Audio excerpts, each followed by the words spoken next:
This is a newspaper, right? It's 90% bullshit, but it's entertaining. That's why I read it, because it entertains me. You won't let me read it, so you entertain me with your bullshit. Tell me a story right now, go. I'll go right. Now jumping to the defense, in game 2, our core guys like Jalen Brunson and Anthony Towns, the effort was not there. Unlike in game 1, in these pick and rolls right here, Brunson with this half-ass hedge. Him and Cat all game long, just the effort was inconsistent.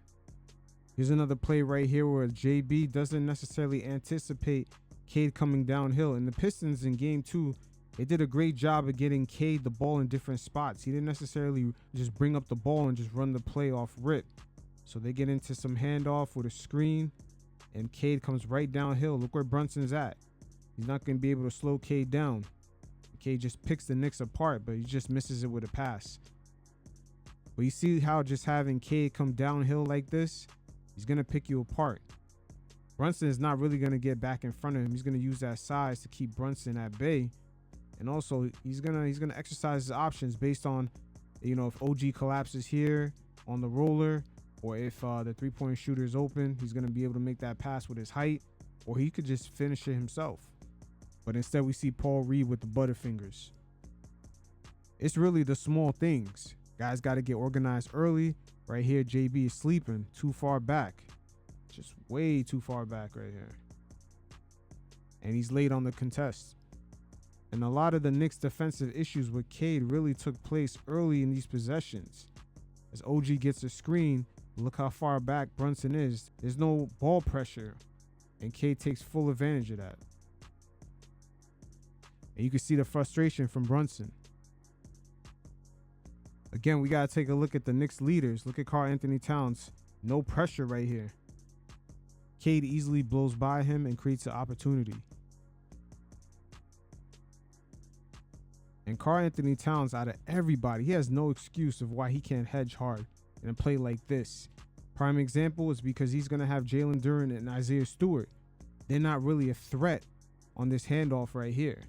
They don't make fast enough decisions, and they really don't have the skill set to put the ball on the ground and just take it to the rack themselves. Cunningham was surgical in this game, I'm not going to lie. He was getting to his spots. He knew exactly what he wanted on early switches and possessions. He'll get matched up with Mikal, and he will just go straight downhill and get to the rack every single time. And it seems like the OG Anunoby physicality, he's kind of already getting used to it as he's still getting to his spots. OG's still doing a great job though. But also, I'm going to give credit to Mitchell Robinson. He really is giving Cade issues getting to the rack, especially on pick and rolls where Mitch, his wingspan, it's in the way. Right here, we're going to see a prime example of Mitch in that weight loss. He's off position. He expected Cade to come right here, but Cade rejects his screen, and now he's going downhill. But look at Mitch. Knicks defense collapses, and it gets a turnover. Once again, right here, we see the Mitch and Cade pick and roll. Mitch bothers Cade enough for OG to recover and contest that. Here's another scenario with a pick and roll involving Cade with OG and Mitch, and there's no reason guys should not be hedging hard with Jalen Duren on the floor. He's not really a factor on this roll. See him in this position right here, not really a factor. And the same thing would apply to the top shot to Isaiah Stewart. When that man's on the floor, he could dribble a little bit better, but he's not necessarily the kind of guy that has that skill set to just put the ball on the floor and put a couple dance moves on to get to the rack. But Mitchell Robinson, he does bother Cade when taking the ball to the rack. Just that length. Mitch dropping about 20 pounds, being a little bit more agile on feet.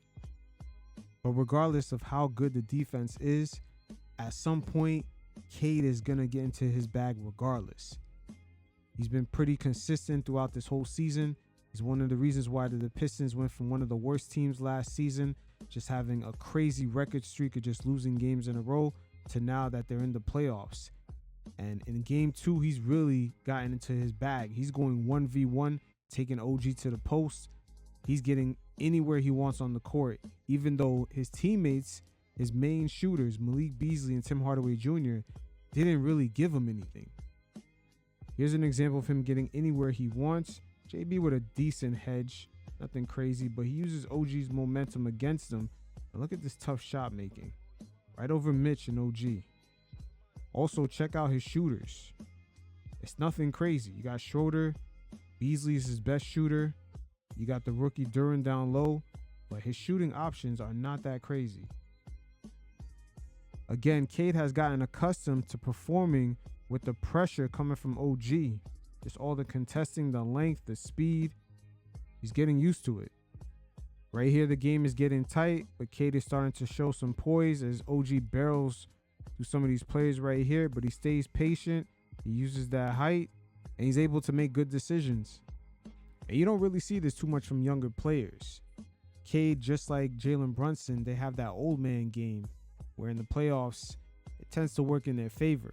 The game is more half court, and that slow, methodical, just reading defense, that sort of play style, it really works. And we see Cade just utilizing that height and just making the proper reads. The longer this series carries on, it's not going to be a good thing for the Knicks. They don't want to give these younger players confidence.